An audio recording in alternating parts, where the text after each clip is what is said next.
शुरुआत करने के लिए किसी चीज की जरूरत नहीं पड़ती, लेकिन अगर आपको महान होना है तो शुरुआत तो करना ही पड़ेगा। Welcome back to a online solution. मैं हूं अशफाक। एक कमेंट है जो कमेंट सेक्शन, कमेंट बॉक्स में बहुत जोरों से गर्दिश करती हुई नजर आ रही कि सर एग्जाम करीब आने वाला है, हम एग्जाम में क्या करें क्या ना करें। एंड बच्चे बहुत जोरों शोर तरीके से पढ़ रहे हैं, लेकिन उसके पीछे एक ऐसा राज छुपा हुआ है कि अगर बच्चे वो गलतियां कर जाते हैं एग्जाम में तो या तो उसका रिजल्ट पेंडिंग हो जाता है या तो उसका रिजल्ट नहीं आ पाता है।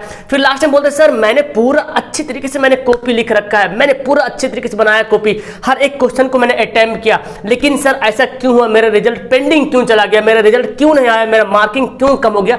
तो ये कुछ गलतियां हैं जो मैं आपको बताने वाला हूं। इस वीडियो में आपको 5 ऐसी गलतियां के बारे में गिनाने वाला हूं जो अगर आप इस गलती को करोगे तो पक्का आपका बोर्ड एग्जाम में जो रिजल्ट आएगा उस पर बहुत ही ज्यादा असर पड़ने वाला है। लेकिन अगर इस गलतियों को अगर आप समझदार तरीके से समझेंगे और गलतियों को नहीं करेंगे तो बिल्कुल आप जिस प्रकार लिखोगे उससे मतलब अच्छा नंबर आने वाला है, उसी पर्पस से नंबर आने वाला है। तो चलिए शुरू करते इस वीडियो में। आपको पूरी वीडियो देखना। अगर आपको 90% प्लस लाना है तो सिर्फ ख्वाब नहीं बनाना कि 90% लाना है, पढ़ते जा रहे, लेकिन पढ़ने के साथ साथ कुछ कॉमन सेंस भी लगाना है, सिर्फ पढ़ना ही नहीं है। ओके, तो पढ़ने के साथ साथ हमको एक्टिव भी होना पड़ेगा। नहीं तो पता है हम पढ़ लिए, खूब पढ़ लिए और बैठ के जाके लिख दिए, एकदम बोरिंग से बैठे हुए लिख दिए, जो बनाया सो लिख दिए, है ना।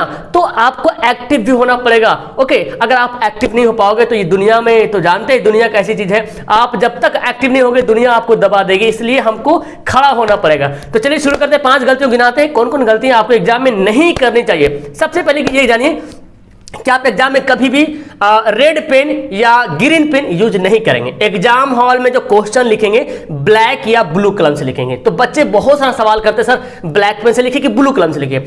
आप किसी भी कलम से लिखो, लेकिन ऐसा मत करना एक क्वेश्चन ब्लू, एक क्वेश्चन का आंसर ब्लैक, एक आंसर ब्लू, एक आंसर ब्लैक, ऐसा नहीं करना। आपको डिसाइड कर लेना है कि आपको किस पेन से लिखना है, चाहे ब्लैक या ब्लू में ही डिसाइड करना है।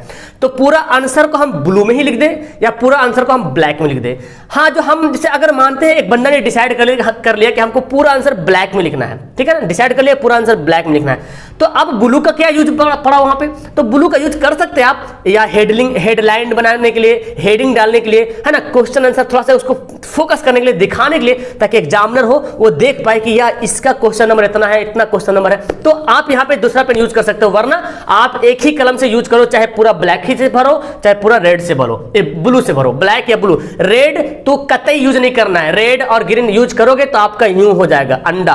दूसरा प्रॉब्लम जानिए कि आपने कॉपी में कभी भी कट छट नहीं करना है। आपने देखा होगा ना कि कॉपी लिखे हो, गलत हो गया, कट दिए, ये जो आदत बन जाती है ना, कट कट कट ऐसे कर दिए, ऐसे कर दिए, ऐसे कर दिए, एकदम भद्दा लगता है। और सबसे पहली बात तो ये याद रखें कि शुरुआत में 2 से 3 पेज एकदम खूबसूरत होना चाहिए, दुल्हन की जैसा एकदम, क्योंकि जब जो बोलता है ना जो दिखता है वही बिकता है। ये आप तो जानते हैं ना, एग्जामिनर के पास बहुत सारी कॉपियां मिलती है जांचने के लिए, ढेर सारी। अब वो बताओ आपके हर एक सवाल के जवाब को पढ़ेगा नहीं, वो बस देखेगा इसने बंदा ये सवाल लिखा, और लिखा तो कैसे लिखा, उसी टॉपिक से रिलेटेड लिखना मांगता है ना। आप एग्जाम में आपको कंसंट्रेट होना पड़ेगा, आपको दिमाग को समझाना पड़ेगा भाई साहब एग्जाम है, हमको ये क्वेश्चन बनाना, तो यही क्वेश्चन हमको लिखना है, इसी बात को लिखना है। तो बंदा कुछ और लिख दे रहा, कटकुट कर दे रहा, कभी तो ऐसे ऐसे कर। अगर आपके एग्जाम में कॉपी कटकुट होता है तो आप ऐसे ऐसे कटकुट करना, या तो एक लाइन गलती होता है तो एक लाइन से भी कलम चला देना, मतलब ऐसे ऐसे पूरा घसड़ मत देना, पूरा एकदम पूरा कलर मत करना, ब्लू ब्लू ब्लू मत कर देना।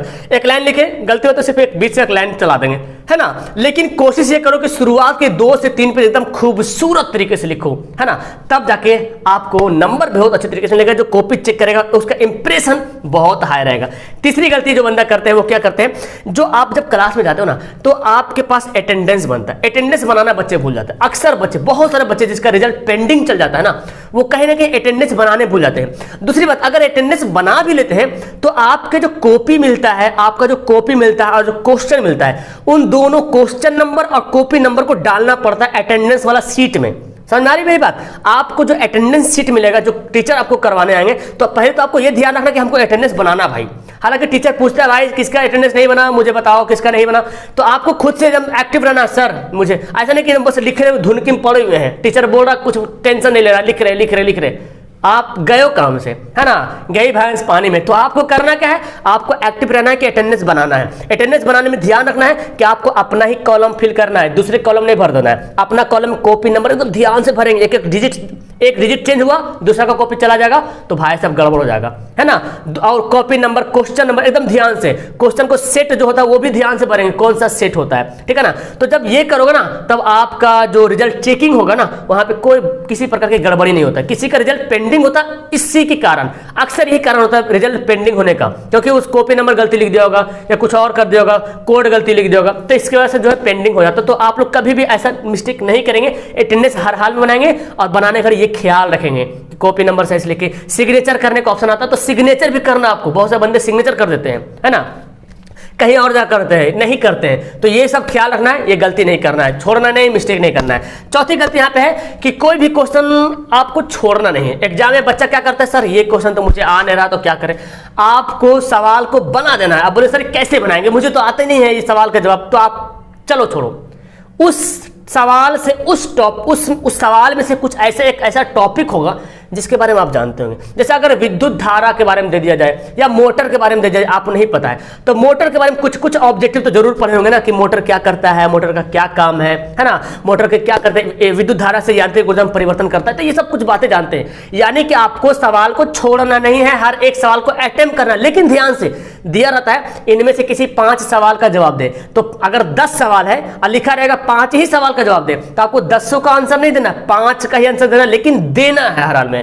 भले ही वो सवाल का जवाब आपको याद नहीं है, लेकिन फिर भी आपको लिखना है, उसी टॉपिक से रिलेटेड लिखना है। अब ऐसा नहीं आपको पूछा जा रहा आम के बारे में लिखो, आप इमलिम के बारे में लिख रहे हो, है ना, गलत हो जाएगा। आपको अगर मान लीजिए कोई सवाल आगे निबंध आ गया एजुकेशन के बारे में लिखने के लिए, आप बाढ़ के बारे में लिख रहे हो, बाढ़ आ गया, ये हो जाता है। आपको एजुकेशन के बारे में लिखना है तो एजुकेशन के बारे में जो कुछ बातें जानो लिख दो, नहीं लिखने से बेहतर है कि लिख दो। नहीं लिखोगे तो 0 नंबर मिलेगा, 1 नंबर भी नहीं मिलेगा, और लिख दोगे तो 2 नंबर, 3 नंबर, 5 नंबर कुछ तो मिलेगा। एग्जाम में 1 नंबर आपके लिए लक बन जाता है ना। तो ये गलतियां कभी मत करेंगे।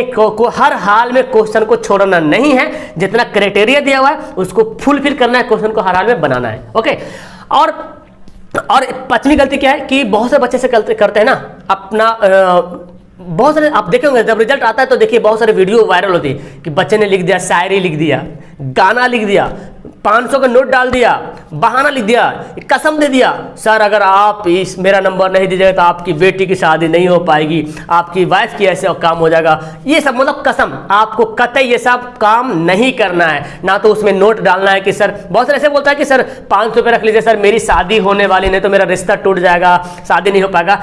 कतई ये सब गलती आपको नहीं करना है। आपको मैं बता रहा हूं सवाल नहीं आवे लेकिन फिर भी उसी टॉपिक से सवाल का ही बात को घुमा करके जो ना आपको लिख देना है। आप यकीन करो आपको नंबर हर हाल में मिलेगा तो मिलेगा, अगर आप नहीं लिखोगे तो नहीं मिलेगा। और ये सब जब आप लिखते हो ना, नोट डालते हो ना, कसम डालते हो, तो भाई साहब ये गड़बड़ है। गाना लिख देता बहुत बच्चा, शायरी लिख देता है ना, आपको ऐसा कभी नहीं करना। तो ये 5 गलतियां थी जो मैंने गिना दी है। अक्सर बच्चे कभी कभी मिस्टेक कर जाते हैं जिनका रिजल्ट पेंडिंग पड़ जाता है या रिजल्ट का मार्किंग कम हो जाता है, तो कतई ये गलती नहीं करना है। तो मेरे ख्याल से ये आपको बहुत ज्यादा बातें क्लियर हो गई कि आपको ये सब कभी नहीं करना है। ओके, आपको कैसी लगी वीडियो नीचे कमेंट करना। आप इन सभी बातों को से अवगत थे, पहले नहीं थे तो मुझे बताना। एंड आपको और भी कोई प्रॉब्लम है एग्जाम से रिलेटेड, क्वेश्चन से रिलेटेड, या आपके याद करने का प्रॉब्लम, बहुत कुछ टाइम टेबल, तो मुझे कमेंट करो। कोशिश करूंगा आपके लिए न्यू वीडियो लाऊं ताकि आपके अंदर इसी तरीके से पावर भर दूं और आप जो एग्जाम में बेस्ट कर पाओ। तो चलो वीडियो क्लास करते हैं। That's all, thank you everyone, मिलते हैं नेक्स्ट वीडियो में। ओके, अपना ख्याल रखना, बाय।